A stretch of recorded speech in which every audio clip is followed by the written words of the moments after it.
Dieu. Amen, amen. Que Dieu soit béni. Nous allons continuer ce qu'on a commencé le dimanche, qu'on a vu encore le mardi passé. En ce qui concerne le thème, la vie d'un homme ne dépend pas de ses biens. On va continuer. Toujours, on va parler de la vie spirituelle. La vie est spirituelle. Pour comprendre que, en fait, quand on dit la vie est spirituelle, c'est pour dire que tout ce qui arrive dans la vie d'un homme est spirituel. Mais pour bien comprendre ça, j'ai pris le temps d'expliquer dimanche, mardi également, beaucoup de choses. On a vu, par exemple, le mardi, je ne vais pas retourner jusqu'au dimanche, mais les enseignements seront mis en ligne par la grâce de Dieu. Le dimanche, non, le mardi, j'ai expliqué que l'esprit de l'homme, c'est Dieu qui le crée dans le ventre de la femme. Et s'il n'y a pas l'esprit de l'homme, il n'y a pas d'âme. Amen. Donc c'est la présence de l'esprit, c'est le mélange de l'esprit et de la chair qui va donner l'âme. Dieu crée l'esprit et il prend, donc on va dire, la chair de la femme et de l'homme pour former la chair du futur enfant. Est-ce que vous me suivez ce soir? Amen. Et c'est ce mélange qui va donner l'homme nouveau, ou l'être nouveau, l'enfant qui va naître. Et on a compris que, avant même que cet enfant ne naisse, il y a déjà le combat de la destinée qui commence. Dès que son esprit est formé, le combat de la destinée, ce qu'on appelle le combat de la destinée, commence.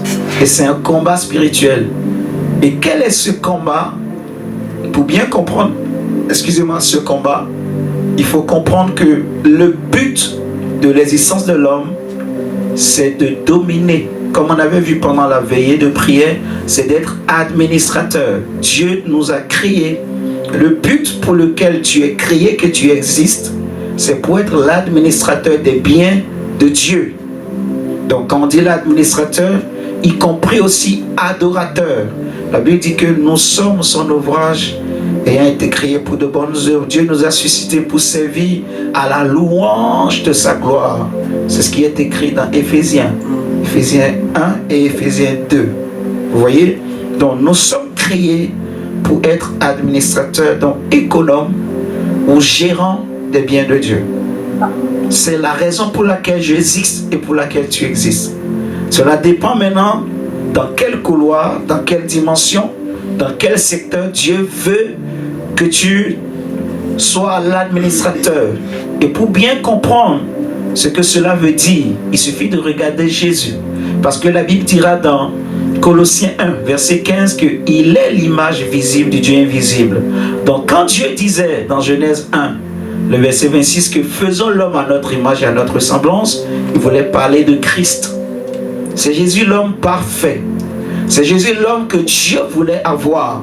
Le but de Dieu, quand il avait créé Adam et Ève par exemple, Dieu sachant que le serpent viendra les tenter, il a mis en garde, il a averti d'abord Adam et Ève. Vous voyez, pour que quand le moment de la tentation, quand l'épreuve du feu arrivera, qu'ils ne tombent pas, qu'ils ne restent pas dans le feu, mais qu'ils en sortent vainqueurs. Vous voyez, pour vivre dans la gloire. Quand on regarde la vie de Jésus, la Bible dira qu'il était 100% homme, 100% Dieu. Il a été tenté en toutes choses, mais il n'a jamais péché. Donc il a aussi goûté à la tentation. Mais la force de Jésus, c'est qu'il n'est pas tombé dans la tentation. Il a aussi été exposé au péché. Mais sa force, c'est qu'il n'a jamais péché. Il n'a jamais succombé au péché. Il a été aussi attaqué par les démons et par le diable. Mais sa force, c'est qu'il n'est jamais tombé dans le péché. Ce qui fait que le diable ne pouvait pas le contrôler. Amen, amen. C'est pour cela que la Bible va dire qu'il a été souverainement élevé. Alléluia. Et il est assis à la droite du Père. Donc il est maintenant notre grand frère, notre modèle. Celui vers qui nous tendons tous. Le modèle auquel nous devons tous nous comparer, celui à qui nous devons tous chercher à ressembler. Amen, amen. Donc, quand on dit, en fait, être administrateur de Dieu, ça veut dire simplement, fais comme Jésus a fait. Oh, qu'est-ce que Jésus a fait? Jésus a glorifié le Père. Toute la vie de Jésus a été de glorifier le Père. Vers la fin de sa vie, par exemple, dans Jean 17, il va dire, j'ai glorifié ton nom. Amen, amen. Amen. Donc, Jésus le disait tous les jours. Son but, c'est de faire la volonté de celui qui l'a envoyé. Amen. Amen. Donc ce que Jésus a fait, sa vie a été de glorifier le Père. Glorifier le Père, rester fidèle. Et c'est ce qu'il a fait. Il a été obéissant depuis sa naissance jusqu'à la croix.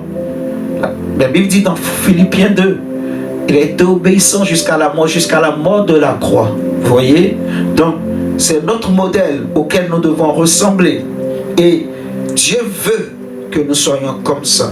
Maintenant, ce que nous voulons voir aujourd'hui, c'est, vous voyez, je vais prendre un homme comme Job. Si nous regardons la vie de Job, ok, on a dit que la vie est spirituelle. La vie de l'homme ne dépend pas de ses biens. Elle dépend de quoi alors? Elle dépend de l'esprit.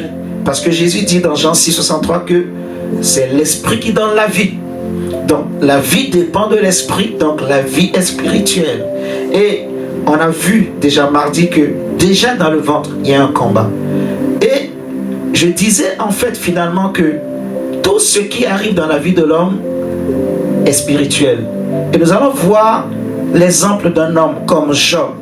C'était un homme qui vivait tranquillement, comme chacun des hommes.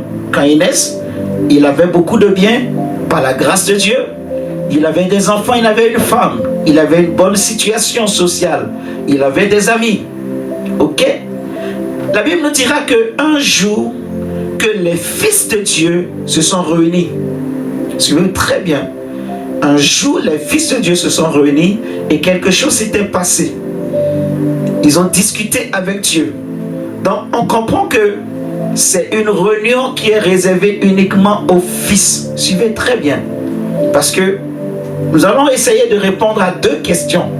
Est-ce qu'un païen peut être esclave du diable? Peut souffrir, peut être affligé, peut être esclave, tourmenté par le diable? Oui, et je vais essayer de répondre tout à l'heure. Et nous allons essayer de répondre aussi à la question, est-ce qu'un homme né de nouveau peut être aussi troublé par le diable? Nous allons aussi essayer de répondre et voir dans quelles circonstances. Parce que quand nous regardons cet homme du nom de Job, la Bible dit que c'était un homme intègre qui craignait Dieu. Alléluia. Et là, dans son coin, il menait sa belle vie. Sa femme était heureuse. Mon mari a beaucoup d'argent. La Bible dit que ses enfants, leur vie c'était la fête tout le temps. Et chaque fois, c'était leur père qui les appelait pour les purifier, les sanctifier, pour offrir à Dieu des sacrifices pour eux. Parce qu'il se disait peut-être que mes fils, mes enfants et mes filles, dans leur fête, ont péché contre Dieu. Sans savoir que il y a une réunion qui a eu lieu dans le monde spirituel. Et dans cette réunion, c'était seulement les fils qui étaient présents. Et ça se comprend aujourd'hui. Parce que, tu vois, quand un enfant naît, quand il est encore bébé, c'est une erreur de dire c'est mon fils, c'est ma fille. Non, c'est encore un enfant. En fait, je réalise que Dieu fait la différence entre un enfant et un fils ou une fille. Est-ce que vous me suivez ce soir? Parce que l'enfant qui est bébé, tu ne peux pas le faire asseoir et commencer par discuter avec lui. Il va te dire bébé. Il ne comprend rien de tout ce que tu es en train de dire. Ah, ton papa me tape, ton papa me trompe. Il ne comprend rien et il ne peut même pas t'aider. Lui, ce qu'il veut, donne-moi tété, donne-moi le lait, c'est tout. ou donne-moi à manger. Il comprend rien. Je ne sais pas si vous comprenez. C'est un enfant. Il ne peut rien faire. Même s'il comprend, même, il ne peut pas t'aider. Il ne peut pas réfléchir loin. Il ne peut pas t'apporter une solution. Il est encore enfant. Et Paul va dire dans Galates 4 que aussi longtemps que l'héritier est un enfant, et le mot enfant, je le répète souvent, veut dire, c'est népios en grec. Népios en grec qui veut dire en fait un ignorant. Donc quand on dit un enfant, c'est pour dire quelqu'un qui est ignorant.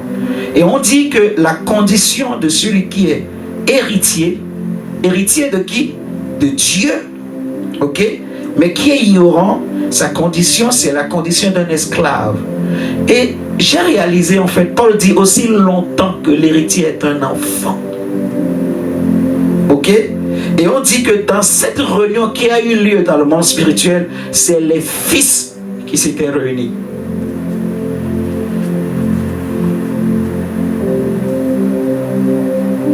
Donc, le conseil de Dieu ne concerne pas les enfants de Dieu. Je ne sais pas si vous me comprenez. Je peux naître de nouveau, mais si je reste enfant de Dieu, vous voyez, je serai né de nouveau, je serai enfant de Dieu, mais le diable continuera toujours de jouer avec moi. Parce que ma condition, c'est toujours celle d'un esclave. Pour la simple raison que je ne connais pas mon héritage. Je suis héritier, mais je ne connais rien de c'est quoi mon héritage. Je ne sais pas si vous comprenez. On a dit aussi longtemps que l'héritier est un ignorant. Mais il est ignorant de quoi? Parce qu'il est quoi? Il est héritier. Mais s'il est ignorant de son héritage, il est ignorant de l'étendue de son héritage, de la profondeur, de l'ampleur de son héritage. La Bible dit qu'il est sous la tutelle des administrateurs, des maîtres de ce monde. Donc, il y a eu une réunion dans le monde spirituel. Job était là sans savoir. Et dans cette réunion, le diable est venu aussi. Parce que c'est un esprit. On avait dit mardi passé, ce que Dieu a créé dans le ventre, c'est l'esprit de l'homme. Ok? Qui apporte la vie. Et Dieu va former tout le reste autour. Mais ce qui est important, qui a été créé, c'est l'esprit. Maintenant, c'est les esprits qui se sont réunis, mais des esprits matures. Parce que quand on dit fils de Dieu, ça veut dire des esprits matures. Donc, il y a des esprits qui sont petits, qui sont faibles. Il y en a d'autres qui sont matures, qui sont forts. C'est pas comme on dit dans le monde, ah lui il a un esprit fort, ça n'a rien à voir. Parce que la force ici, ce n'est pas la force du monde. C'est la force qu'on reçoit par la connaissance de Christ. Amen. Alléluia. Amen. Par la connaissance de la vérité. Jésus dit, bien qu'il a dit à Nicodème, que si vous ne naissez pas d'en haut, vous ne pouvez rentrer dans le royaume de Dieu. Mais il dira aussi dans Jean 8 que si vous demeurez dans ma parole, vous connaîtrez la vérité. Et c'est alors là que la vérité vous rendra libre. Pourtant, il a dit dans Jean 3 que si vous êtes né de nouveau, vous allez rentrer dans le royaume. Vous voyez? Donc, même dans Marc chapitre 16, dans Marc 16, je crois à partir du verset combien déjà, Saint-Esprit? Verset 25 ou verset 15. Allez, prenons Marc 16. Ouais, verset 15. Marc 16, verset 15 à 16. Regardez ce qui est dit. Pour appuyer ce que je suis en train de dire. Dans Marc chapitre 16, verset 15, il a dit, puis il leur dit, allez par tout le monde et prêchez la bonne nouvelle à toute la création. Celui qui croira et qui sera baptisé sera comment? Sauvé. Mais celui qui ne croira pas sera condamné. Donc celui qui a cru en Jésus-Christ, réellement de tout son cœur, de toute son âme, de toute sa force, toutes ses pensées, celui qui a accepté Jésus comme son Seigneur et Sauveur, il est sauvé. Est-ce que c'est clair pour nous ce soir? Amen. Amen. Si tu crois en Jésus et tu mets ta vie en règle avec Jésus, tu crois en Jésus, tu te soumets à lui, tu le prends pour ton Seigneur et ton Sauveur, tu es sauvé. Donc, le prendre pour ton Seigneur et Sauveur, ça veut dire tu ne pêches pas, tu as changé de vie, quoi. Comme on a chanté tout à l'heure, sa joie remplit ton cœur. Il y a des choses, souvent, on dit, imagine, tu étais quelqu'un qui te masturbait quand tu étais encore dans le monde. Mais depuis que tu as donné ta vie à Jésus, tu ne fais plus ces choses. C'est la preuve ou les signes qui témoignent que Jésus vit en toi, que tu as le Saint-Esprit en fait. Tu as une nouvelle vie en toi. Ok? Donc celui qui croit, Jésus dit, il sera sauvé, il est sauvé. Il est sauvé. Mais il peut toujours être manipulé par le diable. Il peut être piégé par le diable, voilé par le diable. Le diable peut toujours détruire des choses dans sa vie. Pourquoi je dis ça? En fait, nous pouvons voir des hommes dans ce monde, des familles même, des pays même, des nations, qui ont tout, mais rien ne marche. Les gens vont dire que c'est parce qu'il n'y a pas beaucoup d'hommes intelligents. Il n'y a pas beaucoup de cadres. Les enfants ne vont pas à l'école. Les gens vont donner toutes sortes de raisons. Tu peux voir une famille, je connais en fait, tu peux voir un homme qui a tout pour réussir. Il a même réussi. Il a l'argent. Il a eu l'argent. Mais au final, en fait, ses enfants se retrouvent dans la pauvreté. Tout ce qu'il a gagné, tellement qu'il y a eu des problèmes, qu'il a tout perdu. Ok?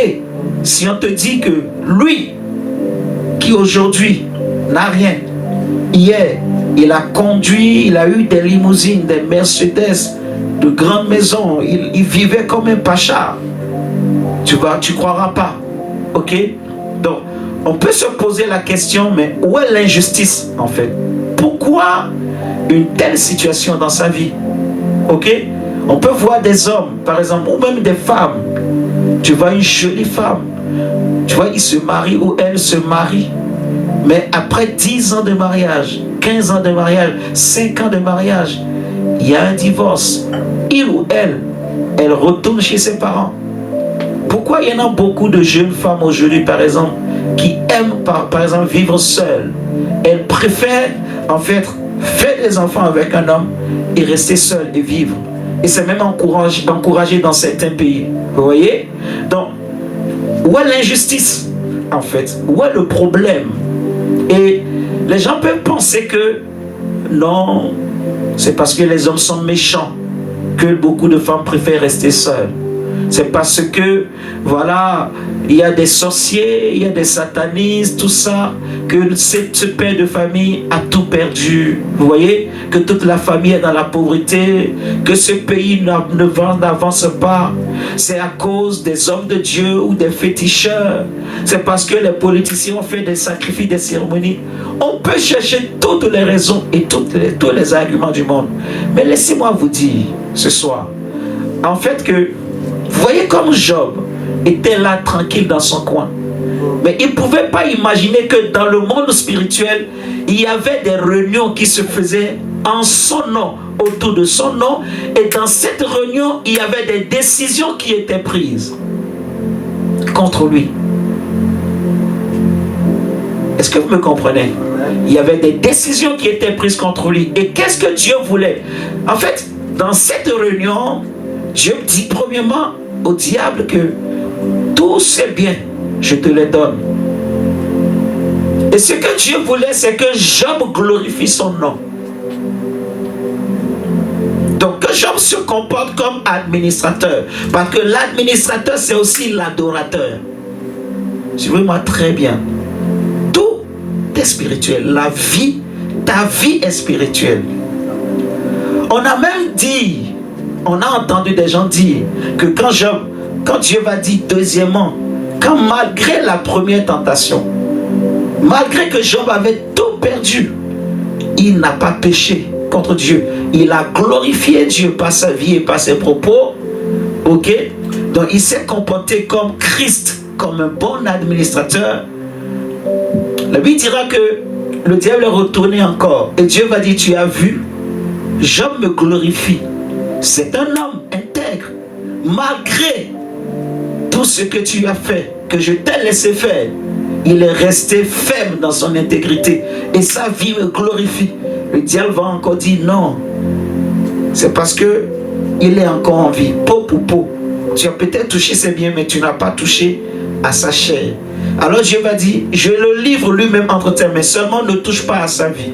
Et on a pensé, on a enseigné, des gens ont enseigné que quand Dieu dit ne touche pas à sa vie, donc il veut parler de sa femme. Ça n'a rien à voir. Ce n'est pas parce qu'on dit que l'homme quittera son père et sa mère et s'attacherait à sa femme et les deux deviendront un. Donc comme Dieu dit ne touche pas à sa vie, c'est pour cela que la femme de Job n'est pas morte, que le diable a tout détruit, mais sauf la femme de Job, c'est faux. C'est ça qu'on appelle les mauvaises interprétations de la parole de Dieu. Parce que si on devrait raisonner comme ça, donc ça veut dire que la plaie, les pus que Job a eu aussi sur sa chair, sa femme aussi devrait les avoir, mais elle allait rester en vie. Je ne sais pas si vous comprenez. Hein? C'est clair, mon diable? Ça n'a rien à voir. La vie de Job, c'est la vie de Job. On est de Job, pas de sa femme. Pas de sa femme. Et on a déjà expliqué, la vie, ce n'est pas l'existence. La vie, c'est l'esprit. Parce que s'il touche à son esprit, c'est fini. En fait.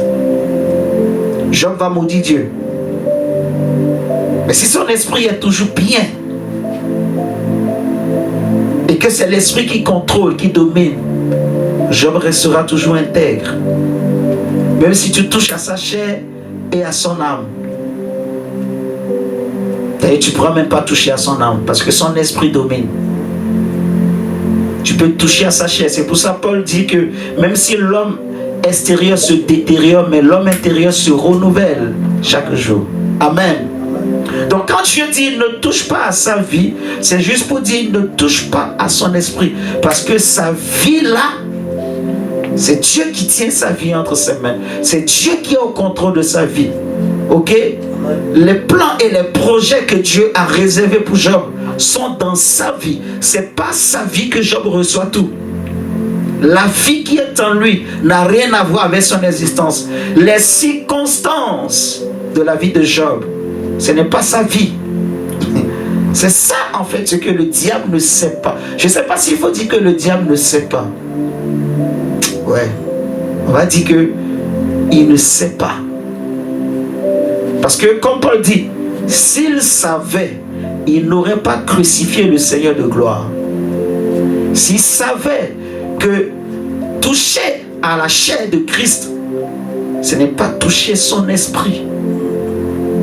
Je ne sais pas si vous comprenez. Crucifier sa chair à la croix, ce n'est pas crucifier son esprit. Paul le dit dans 1 Corinthiens. Si les gens avaient connu, vous voyez, s'ils avaient connu la sagesse de Dieu que nous prêchons, qui est Christ, ils n'auraient pas crucifié Christ. Vous voyez?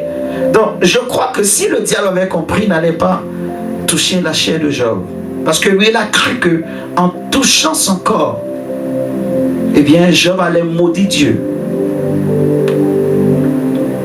Job allait tout vendre. Job allait se corrompre, en fait. Donc, là où je vais attirer notre attention, c'est que cet homme était tranquille, mais les choses qui se passaient dans sa vie, tout était prise, toute décision venait du monde spirituel. Heureusement que Job, lui, il avait compris. Donc, toute sa plainte et sa prière, c'est qu'il disait, il savait que c'est Dieu qui est derrière, c'est Dieu. C'est Dieu qui permettait toutes ces choses. Il savait, il avait compris. Il comprenait peut-être pas tout, mais il savait. C'est pour cela, à la fin même, il dira que je sais que mon Rédempteur quand même est vivant et il se lèvera le dernier. Amen. Amen. Vous voyez que pendant que cet homme était là, des décisions étaient prises dans le monde spirituel contre sa vie. Et par la grâce de Dieu, au début, il ne comprenait pas tout, mais à la fin, il va dire que mes oreilles avaient entendu parler de toi. J'étais comme un enfant de Dieu. Mais maintenant, mes yeux t'ont vu, donc je suis devenu fils de Dieu. Jésus dit que le Fils ne fait que ce qu'il a vu le Père faire. Est-ce que vous comprenez la nuance? Job dit, mes oreilles avaient entendu parler de toi. Mais maintenant, mes yeux t'ont vu. Donc Job est passé de la dimension d'enfant à celui de fils. Il est monté en maturité. Ok? Dans les choses spirituelles, dans les choses de Dieu. Pourtant, c'était déjà un homme qui craignait Dieu. Maintenant, imaginez un homme qui n'a pas Dieu dans sa vie. Est-ce que vous pensez que si c'était un païen, il pourra s'en sortir? Non. Au contraire même, on va lui dire, je connais un féticheur quelque part, viens, on va aller. Il va aussi aller. Et c'est là le problème où beaucoup de gens tombent.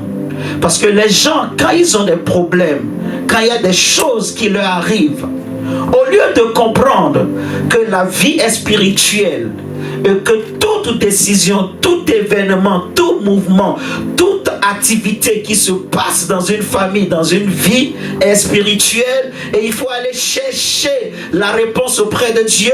Les hommes vont chez le diable, les hommes vont chez les hommes. Vous voyez l'erreur? C'est là où beaucoup de gens tombent. Parce que quelqu'un qui est païen, la Bible dira que Paul dit dans Romains 6, le verset 23, que le salaire du péché, c'est la mort. Romains 3, 23, tous sont péchés et sont privés de la gloire de Dieu. Romains 7, 14, il dit, je sais que la loi est spirituelle, mais moi, je suis esclave, vendu au péché. Ok? Donc, le païen est esclave du péché. Il est esclave de quoi? Du péché. De péché. Jésus dit dans Jean 8, verset 34 à 36 que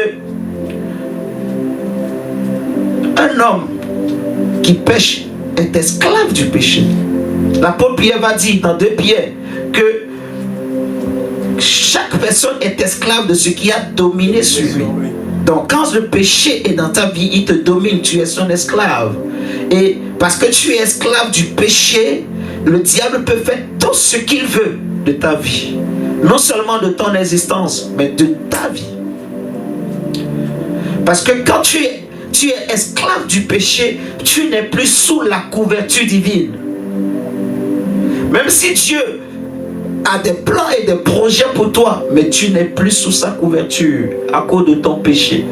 La Bible dit que les yeux de Dieu sont trop purs pour voir le mal. Il ne peut supporter le péché. Donc, c'est pour cela que quand le païen traverse ce genre de choses, il ne peut pas s'en sortir. Les choses ne peuvent que s'empirer s'il va encore chez des féticheurs, s'il va voir des ngangas, s'il va se confier dans les hommes, s'il va se confier dans la drogue. Malheureusement, c'est ce que nous voyons en fait. Les gens pensent que la vie est charnelle. Les gens pensent que la vie dépend de l'argent, des biens, des relations humaines. Les gens pensent que les féticheurs peuvent changer une existence. Non. Une malédiction qui est sur une famille ne peut être ôtée que par Jésus-Christ. Amen. Alléluia. Amen. Quand il y a une malédiction quelque part, celui qui peut l'ôter, c'est le Christ. C'est Jésus. Ce n'est pas un homme.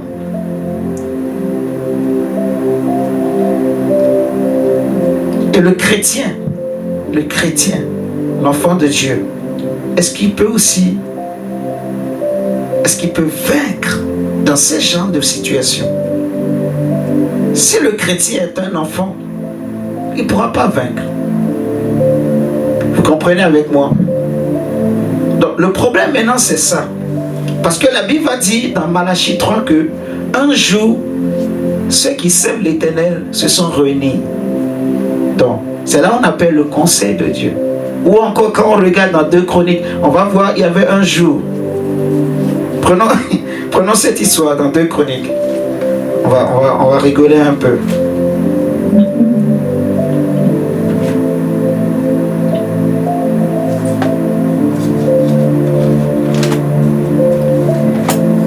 Chroniques 18, le verset 18 à 22. Jacques, tu peux nous lire s'il te plaît?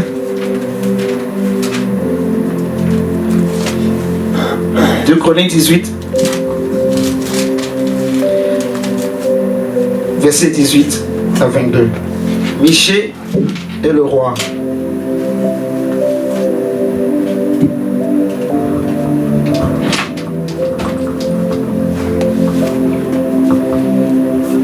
À 22.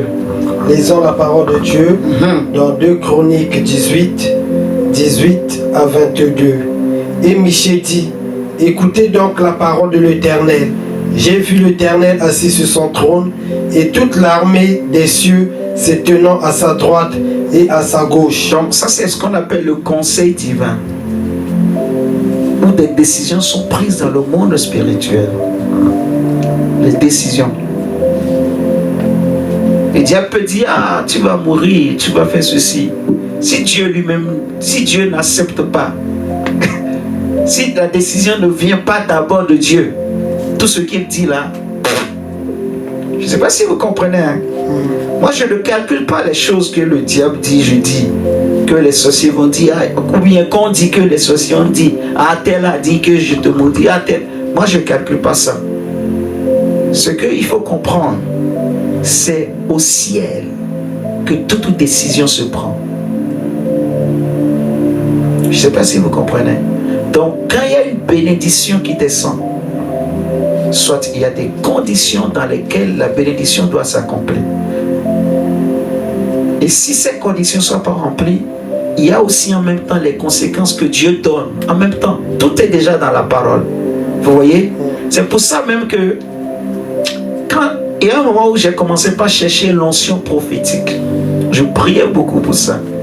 Et quand le Seigneur a ouvert mon intelligence pour comprendre, ça a commencé par me faire trembler. Parce que j'ai compris un peu, je ne peux pas dire je comprends tout, mais j'ai compris en fait comment un peu Dieu travaille. Parce que le même Dieu, il peut te dire clairement, parler, que telle personne, je vais le frapper. Mais si la personne se répand et se réconcilie avec Dieu, ce que toi tu as dit, que Dieu a dit va faire, ça ne va pas arriver. Est-ce que vous me suivez? Et les hommes risquent de dire que tu es un faux prophète. Mais ce n'est pas que tu es un faux prophète. C'est le même Dieu qui a dit à Isaïe, va dire à ce roi, donne des instructions à ta maison, tu vas mourir. Isaïe n'était même pas sorti encore de la maison du roi Ézéchias. Juste parce que Ézéchias s'est tourné vers le mur, il a pleuré. Il a dit, Éternel, souviens-toi de moi. Le même Éternel dit, Isaïe, avant qu'il ne sorte du palais, retourne. Maintenant là, Isaïe, lui, il a entendu, Dieu lui a dit encore retourne. Mais ceux qui n'entendent pas quand Dieu dit encore retourne, c'est une notion dangereuse. Parce que ça détruit. Si on ne sait pas l'utiliser, en fait. Vous comprenez? Le même Isaïe, il revient pour dire, l'Éternel dit, maintenant tu ne mourras plus.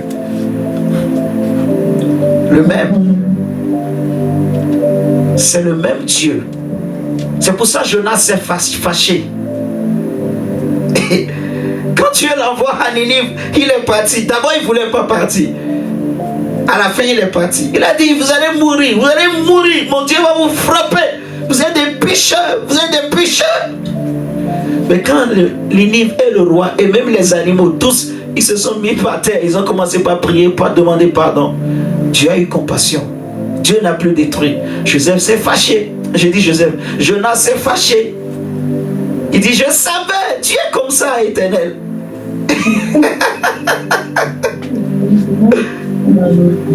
tu es comme ça. Maintenant, est-ce que en Dieu, il y a le oui et il y a le non? Non. C'est juste que c'est la même prophétie. Je ne sais pas si vous me comprenez. Donc c'est là que l'onction prophétique, il faut beaucoup de finesse pour bien comprendre. En fait, la même parole que Ésaïe a reçue pour Ézéchias, c'est la même parole qu'il a reçue la deuxième fois. Seulement que la première fois, Ésaïe n'avait pas tout entendu. Je ne sais pas si vous le comprenez. Hein. Quand une parole de Dieu sort, il y a toujours les conditions. Je ne sais pas s'il faut dire les conditions, mais il y a le cadre dans lequel la parole va s'accomplir. Vous voyez, Dieu donne une prophétie. Si vous ne respectez pas ce que la prophétie demande, elle ne s'accomplira pas. Ok? Elle ne s'accomplira pas. Et si elle ne s'accomplit pas, voici les conditions. Il dit, je peux dire à un pécheur, tu mourras. Mais si le pécheur se répand, il ne mourra plus. Je peux dire à un juste, tu ne mourras pas. Mais si le juste tombe dans le péché, il va mourir à cause de son péché. C'est ce qu'il a dit à Ézéchiel. Vous voyez? Donc, c'est là que je me dis, quand Dieu te fait grâce de commencer par participer au conseil de Dieu, il faut beaucoup de finesse. Sinon, on se précipite. Souvent. Donc, parfois, on n'est pas aussi obligé de tout dire quand Dieu te parle. Donc les chrétiens, comme ils ne comprennent pas comment Dieu parle, ils peuvent dire, ah non, lui c'est un faux prophète, ah non, lui c'est ceci. Non, ce n'est pas qu'il est faux prophète, non. C'est juste que la prophétie, vous voyez, le danger, parce que parfois, Dieu peut donner la prophétie. Ce n'est pas parce que Dieu veut frapper, mais c'est juste Dieu veut récupérer. Dieu veut que la personne, ou les personnes se répandent, se ressaisissent. Vous comprenez? Si les personnes ne se ressaisissent pas, ce que le Seigneur dit va s'accomplir. Donc, il faut beaucoup de finesse. Là, on nous parle d'un roi, d'un prophète Michée, qui participe au conseil de Dieu. Donc, continue mon direct. Regardez bien. Verset 19, je crois. Verset 19. Et l'Éternel dit, qui séduira Akab, roi d'Israël, pour qu'il monte à Ramoth en Galade et qu'il y périsse. Je vous pose une question. Entre nous, sincèrement, est-ce que toi tu penses que Dieu peut chercher à ce que quelqu'un aille séduire quelqu'un d'autre pour qu'il tombe?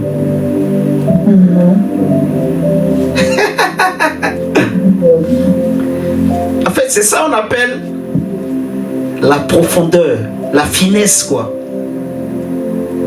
Pour certains chrétiens, ce n'est pas possible, ce n'est pas Dieu. Le niveau de compréhension, les choses qu'il est capable d'accepter dans son esprit, ça ne fait pas partie. Ça veut dire que si Dieu lui parle, cette partie-là, il ne pourra pas entendre. Je ne sais pas si vous comprenez, hein? La vie est spirituelle. La vie est spirituelle. Parce que vous allez voir ici, en fait, que Michée n'était pas le seul prophète. Il y avait beaucoup de prophètes.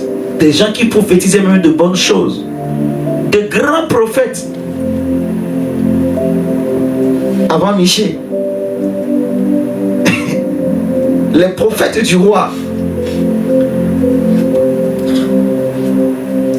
Maintenant, Michée, lui, Dieu va lui dire que dans la bouche de tous les autres prophètes là, c'est un esprit de mensonge qui est dans leur bouche. Pourtant, ils prophétisent aussi plutôt au nom de l'Éternel. Continuons la lecture. Ils répondirent l'un d'une manière, l'autre d'une autre. Et un esprit vint se présenter devant l'Éternel et dit, moi, je le séduirai. L'Éternel lui dit, comment? Je sortirai, répondit-il, et je serrai un esprit de mensonge dans la bouche de tous ces de tous ses prophètes. L'Éternel dit, tu le séduiras et tu en viendras à bout. Sors et fais ainsi. Et maintenant, voici l'Éternel a mis un esprit de mensonge dans la bouche de tes prophètes, qu'ils sont là. Et l'Éternel a prononcé du mal contre toi. N'est-ce pas? Lis même en 23. En bonus le 23, pour bien comprendre. Comme je disais, il y a des prophètes plus grands que Michel. Lis le verset 23. 23. Alors, Sédécias, fils de Canaan, s'étant approché, frappa Michée sur la joue et dit, par quel chemin l'Esprit de l'Éternel est-il sorti de moi pour te parler? Ok, on va s'arrêter là. Donc, la vie est spirituelle. Parce que, je dis, on va rigoler un peu. Voilà plusieurs prophètes. Ils sont de grands prophètes. On les appelle les prophètes du roi. Donc, tout le peuple croit en eux.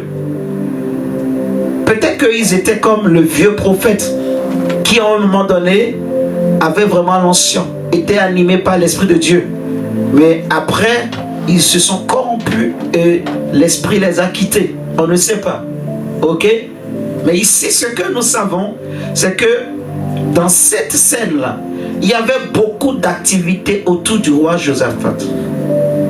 Il y avait beaucoup de choses. Il y avait un malheur, une malédiction dans beaucoup de choses. Un combat autour de sa vie. Pour qu'il meure. Pour qu'il ne meure pas aussi. Je vais vous révéler quelque chose. Tous les prophètes disaient, va, Dieu sera avec toi. Va, Dieu sera avec toi. Et pourtant, non, c'est choquant, hein? Moi ça me choque. Je ne sais pas si vous comprenez encore. Tous les prophètes, toutes les bouches, tous les prophètes disent, va, tu seras victorieux, tu reviendras vivant. Et pourtant, ce voyage-là sera son dernier voyage. C'est la mort qui l'attend. Mais pourtant, tous ceux qui disent parler au nom de Dieu lui disent, tu reviendras vivant. Ça ne vous choque pas, vous? Je ne sais pas si vous comprenez. Ça ne vous choque pas? Moi, ça me choque. Parce que je me dis, waouh, la vie est spirituelle. Tous lui disent, va, tu vas réussir. Mais parce que Dieu veut quand même le sauver.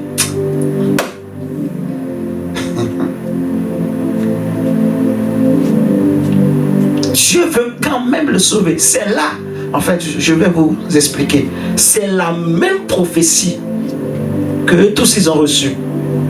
Seulement, l'un a entendu une partie, un autre a entendu aussi une autre partie. Suivez-moi très bien. Parce que Dieu a déjà décidé, dans le conseil de Dieu, il y a le malheur qui a été décidé contre lui. Mais s'il se répand, il sera sauvé. Ok? Mais s'il s'entête, il ira, mais il mourra. Donc tous, on dit la loi du plus fort. C'est la loi du plus fort. N'est-ce pas? La foi. On est en démocratie. 53% contre 25%. Donc c'est 53% qu'il a emporté. Là, dans ce genre de situation, c'est même 95% ou 99% contre 1%. 99,05%. Donc tous les autres prophètes disaient la même chose, sauf un seul, Michée. D'ailleurs, au début, lui-même, il ne voulait pas dire la vérité. Mais à un moment donné, il s'est décidé, je vais quand même dire. Et je nous pose la question, en fait. Pour toi, enfant de Dieu, si tu comprends bien, la vie est spirituelle. Le seul qui pouvait le sauver, ou qui voulait le sauver, c'était Michée, qui lui a dit, j'ai vu. Les autres ont peut-être entendu, Michel dit, moi j'ai vu. Jésus dit, le Fils ne fait que ce qu'il voit. Job dit, j'avais entendu. Donc j'étais comme un enfant. Parce que c'est parce que j'entends que je crois. Mais je suis enfant. Mais quand je commence par voir, je commence par grandir en maturité. C'est là que en fait, je suis transformé dans mes pensées. Transformé, renouvelé. Alors je vais commencer par voir comme le Père. Comme Christ. Michel dit, j'ai vu l'Éternel assis sur un trône. Et il a posé une question. Qui ira tenter Josaphat pour qu'il aille se battre et qu'il meure au combat? Qui? Un esprit est sorti pour dire, je serai un esprit de mensonge. D'abord, l'un a parlé comme ça, l'autre a parlé. Maintenant, il y en a un qui a dit, moi je vais aller, je serai un esprit de mensonge. Dieu dit, va. Tu réussiras. La Bible ne dit-elle pas dans 1 Thessaloniciens, parce qu'ils n'ont pas cru, le Seigneur lui-même a envoyé un esprit d'égarement. Il leur donne un esprit d'égarement pour que leur cœur s'endurcisse encore, pour qu'ils ne puissent pas croire afin d'être sauvés. Donc, pourquoi Dieu a parlé au travers de Michée, en fait? C'est juste parce qu'il voulait le sauver. Vous voyez? Mais la décision de le pousser à aller à la guerre, c'est aussi Dieu qui a décidé ça. Je sais, c'est compliqué, je sais pas. En gros, hein, regardez. Celui qui veut le tuer, c'est Dieu. Celui qui a fait que tous ces prophètes-là lui disent, va, tu vas réussir, c'est Dieu. Qui a fait pour que tous y parlent comme ça? C'est Dieu. N'est-ce pas? Qui a mis l'esprit de mensonge dans leur bouche? C'est Dieu.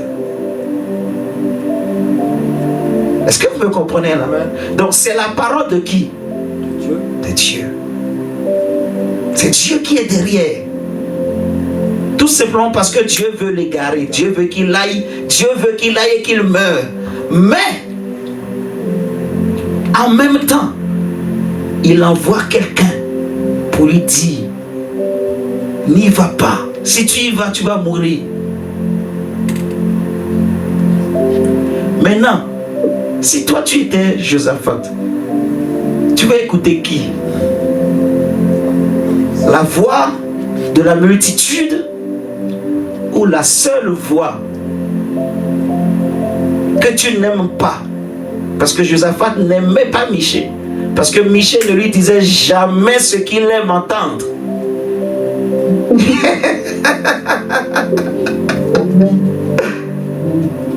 La vie est spirituelle. Vous allez voir, la plupart des gens qu'on n'aime pas, tu vas dire je ne l'aime pas, je déteste machin. Ah, il est méchant, la. Si tu regardes bien, dans la plupart des cas, peut-être il y a des exceptions, hein, mais la plupart des cas, tu vas voir que ce qu'il t'a dit, c'est vrai, il a raison. C'est pas amour qui t'a parlé. C'est pour te sauver. En fait, Dieu, au travers de lui, voulait te sauver. Je ne sais pas si vous comprenez. Mais comme c'est la seule voie, il y a beaucoup d'autres voies qui disent le contraire. La vie est spirituelle. Je ne sais pas si vous êtes en train de comprendre. La vie est spirituelle. Frère, je continue toujours à dire, pourquoi tu peux voir une famille qui a tout, un père qui a tout, mais il finit mal. Où est l'injustice? En fait, l'injustice c'est où? C'est juste les voix qu'il a écoutées. Vous voyez? Beaucoup de gens, ah je connais un féticheur, ah je connais ceci, j'ai aidé telle personne, il est parti, ça a marché. elle aussi était dans le même cas. Ses enfants ne réussissaient pas. Et je les ai amenés chez le féticheur. Il est puissant. Il a fait quelque chose. L'enfant est sauvé. Les portes sont ouvertes. Les choses ont marché. Imagine maintenant que Job avait écouté sa femme. Qui lui disait donc, maudit Dieu. Donc va voir les féticheurs. Ok? Imagine que Job avait écouté sa femme. Imagine que Job avait écouté ses amis. Que Job n'était pas resté ferme dans sa position. Qui s'est laissé avoir par ses amis. Qui lui mettait la pression, ses propres amis.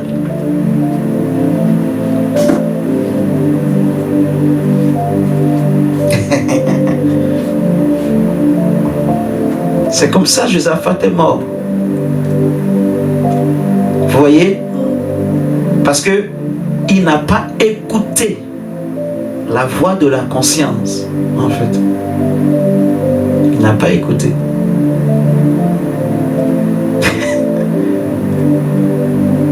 Quand tu es dans une situation, tu vois, toutes les voix te disent la même chose, mais il y en a une seule.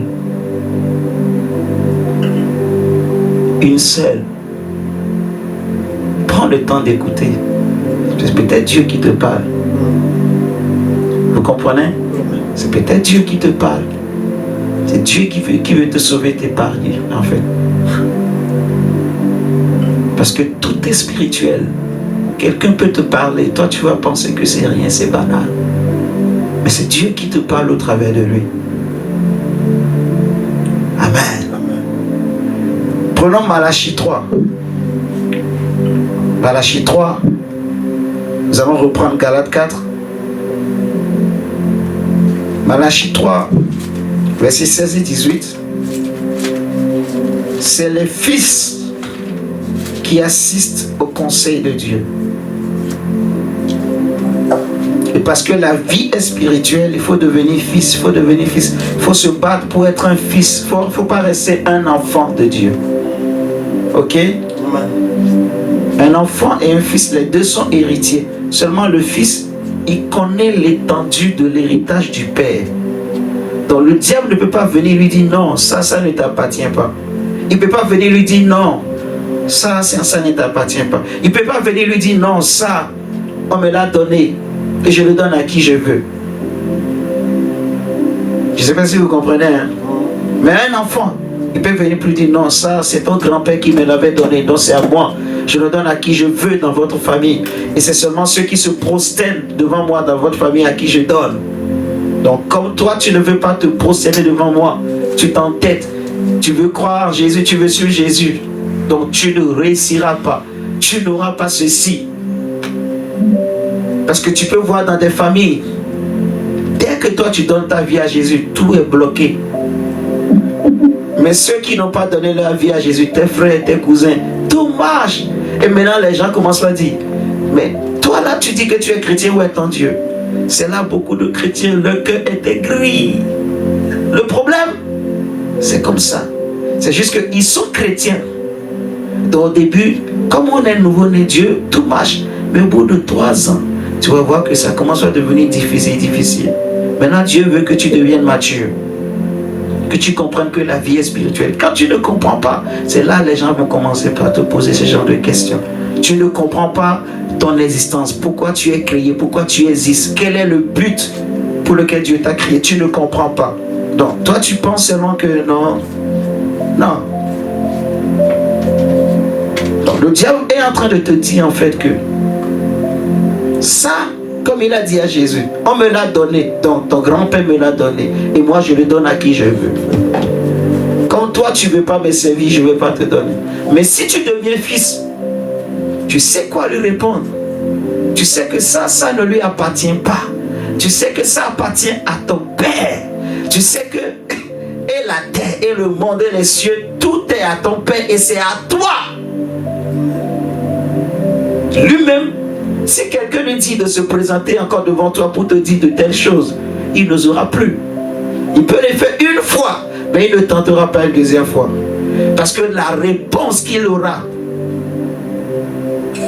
tu vois, quand à un moment donné, Jésus lui a dit, arrête de moi, Satan.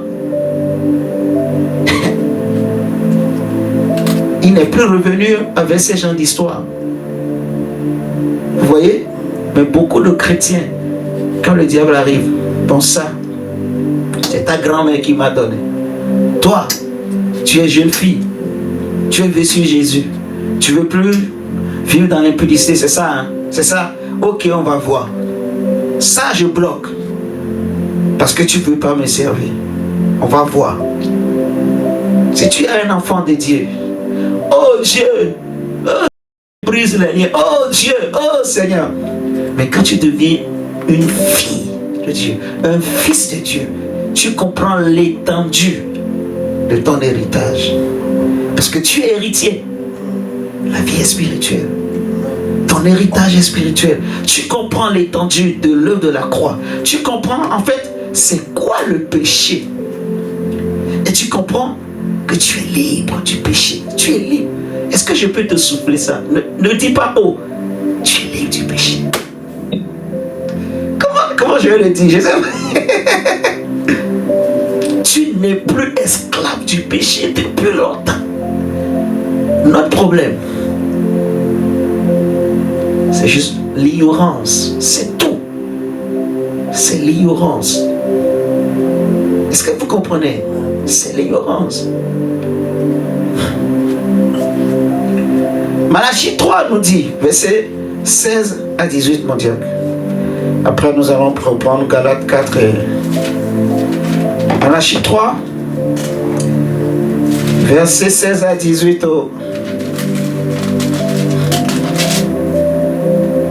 Malachie 3, 16 à 18. Alors ceux qui craignent l'Éternel, donc les fils de Dieu, se parlèrent l'un à l'autre. L'Éternel fut attentif, et il écouta. Et un livre de souvenirs fut écrit devant lui pour ceux qui craignent l'Éternel et qui honorent son nom. Ils seront à moi, dit l'Éternel des armées. Ils m'appartiendront au jour que je prépare. J'aurai compassion d'eux comme un homme a compassion de son fils qui le sert. Et vous verrez de nouveau la différence entre le juste et le méchant, entre celui qui sert Dieu et celui qui ne le sert pas. Amen. Amen. Alléluia. Dieu dit, vous verrez la différence. Ça, ce n'est pas pour les enfants de Dieu. C'est pour les fils de Dieu. Vous comprenez? C'est pour les fils de Dieu. Il faut devenir fils. Est-ce que tu connais ton héritage? Tu connais, est-ce que tu sais ce que Jésus a fait pour toi? Tu le sais vraiment? Si le diable vient, ou si quelqu'un vient et te dit, toi, regarde, combien de fois tu as avorté dans ta vie?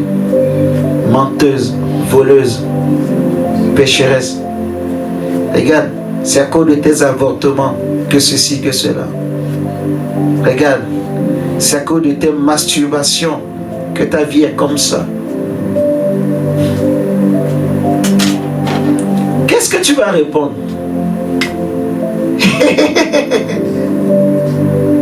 Hein, mon frère, ma soeur? Mais imaginons que tu étais un grand voleur, un grand menteur. Tout le monde connaît, toute la famille sait. Mais ça fait 10 ans que tu as donné ta vie à Jésus.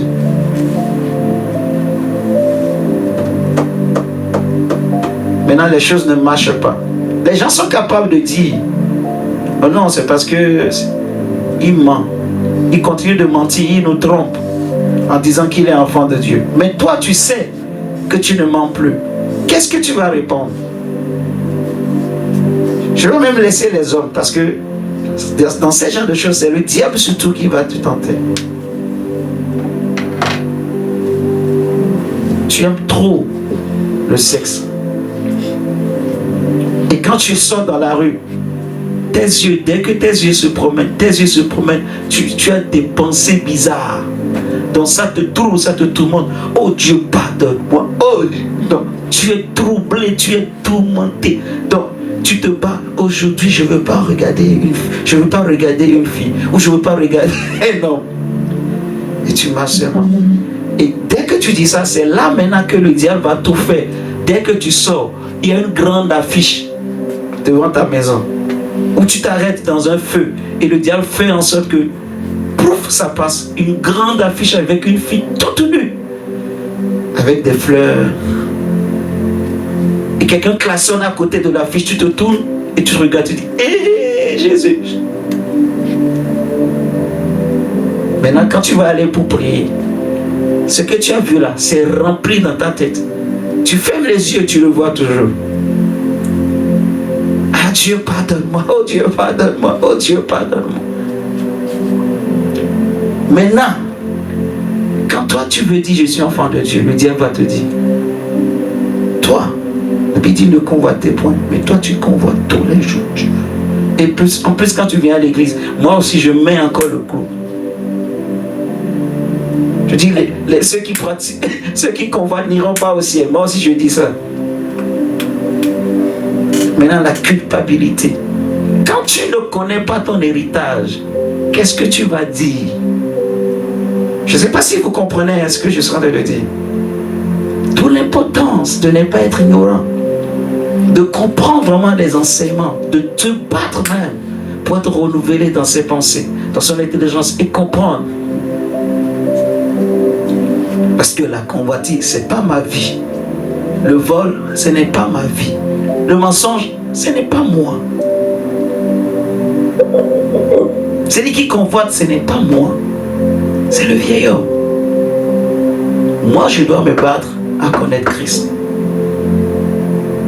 Je disais dernièrement à quelqu'un, aujourd'hui dans les églises, les chrétiens se battent pour connaître qui est en train de bloquer ma vie, qui est en train de bloquer mon travail, qui est en train de me lier, qui est en train de m'emprisonner, qui est en train de bloquer la vie de ma femme, la vie de mes enfants, qui est le sorcier de ma famille, qui est la tante qui est sorcière. C'est ça maintenant les chrétiens se battent. C'est ça qu'ils cherchent. Vous voyez, non? C'est dans quelle prison on m'a mis? Quelle prison on a mis tous les membres de ma famille?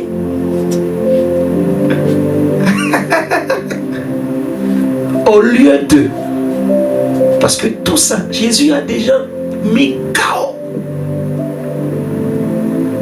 Mais si tu cherches à savoir qui est Jésus, l'étendue, la portée de sa mort et de sa résurrection, qu'est-ce que toi tu gagnes en donnant ta vie à Jésus? Tu cherches à comprendre, à maîtriser, à comprendre.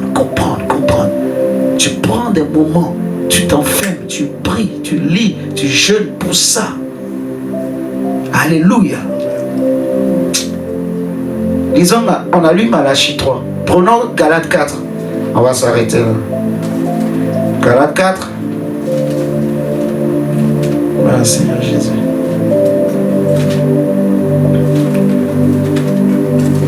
Je vous disais, je vais finir tôt aujourd'hui. Prendre le temps pour préparer la vidéo.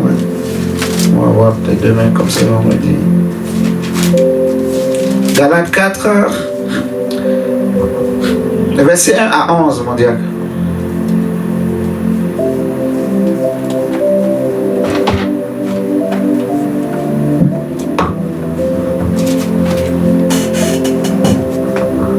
Galates 4, 1 à 11. Or, aussi longtemps que l'héritier est enfant, je dis qu'il ne diffère en rien d'un esclave, quoi qu'il soit le maître de tout. Amen. Mais vous voyez, on dit l'héritier. Mais il est héritier de quoi? De Dieu. Co-héritier avec Christ. Héritier de quoi? Des biens de Dieu. Alléluia. Est-ce que vous êtes d'accord avec moi? Il est héritier. Mais on dit s'il se comporte comme un enfant, s'il a, je sais pas, la mentalité d'un enfant, le raisonnement d'un enfant, donc d'un épice, d'un ignorant, il ne diffère en rien d'un esclave. On dit en rien. Dans sa vie, son existence, il va vivre comme un esclave. il aura la condition d'un esclave. Continuons, mon Dieu. Verset 3. Ouais, vas-y, mais, verset 2. Mais il est sous des tuteurs et des administrateurs jusqu'au temps marqué par le Père. Nous aussi, de la même manière, lorsque nous étions enfants, nous étions sous l'esclavage des rudiments du monde. Mais lorsque les temps ont été accomplis, Dieu a envoyé son Fils, né d'une femme et sous la loi, afin qu'il rachetât ceux qui étaient sous la loi, afin que nous ressuscitions l'adoption. Et parce que vous êtes fils, Dieu a envoyé dans nos cœurs l'esprit de son Fils, lequel crie Abba Père. Ainsi, tu n'es plus esclave, mais fils. Et si tu es fils, tu es aussi héritier par la grâce de Dieu. Autrefois, ne connaissant pas Dieu, vous serviez des dieux qui ne le sont pas de leur nature. Mais à présent que vous avez connu Dieu, ou plutôt que vous avez été connus de Dieu, comment retournez-vous à ces faibles et pauvres rudiments auxquels de nouveau vous voulez vous servir encore? Amen. Vous observez les jours, les mois, les temps et les années. Je crains d'avoir inutilement travaillé pour vous. Et c'est ça le problème. En fait, c'est ça le problème. C'est ça le problème. Autrefois, ne connaissant pas Dieu, vous serviez des dieux. Dieu vous a donné l'esprit de son Fils. Il n'a pas donné l'esprit de son enfant, mais l'esprit de son Fils. Donc vous êtes censés être des matures. Il dit, vous ne connaissant pas Dieu, vous serviez des dieux qui ne le sont pas de la nature. Mais à présent que vous avez connu Dieu, ou plutôt que vous avez été connu de Dieu, comment retournez-vous à ces faibles et pauvres rudiments? Donc, c'est la loi, quoi. Vous pensez que ce n'est pas vos efforts que vous pouvez vous en sortir, que vous pouvez réussir, que vous pouvez avoir ceci, vous pouvez avoir ça. Non. Ce n'est pas par nos efforts. C'est Jésus qui a déjà tout accompli. Ce qu'il faut retenir ce soir, c'est que la vie est spirituelle et que toute décision dans ma vie vient de Dieu. Ok?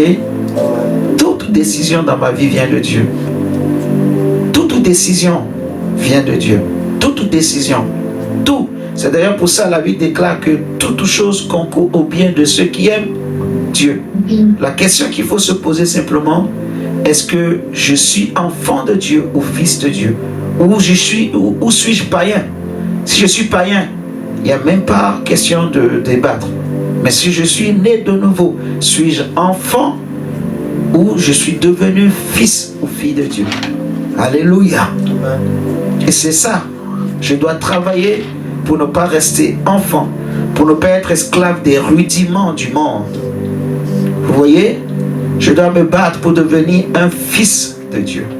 Donc renouveler mes pensées, renouveler mon intelligence, travailler ma vie de prière, ma communion avec le Seigneur, avec le Saint-Esprit, travailler ma vie de méditation, ma compréhension, ma connaissance de la parole, travailler contre la peur, parce que l'enfant a peur, l'enfant a besoin de protection, mais le fils est rempli de courage et d'assurance. Amen. Le fils n'a peur de rien, mais l'enfant il a peur. Quand papa n'est pas là, quand il y a un bruit, il peut paniquer. Mais le fils, il peut être indépendant. Amen. Il connaît les gardes, il connaît l'armée de son père, il connaît tout.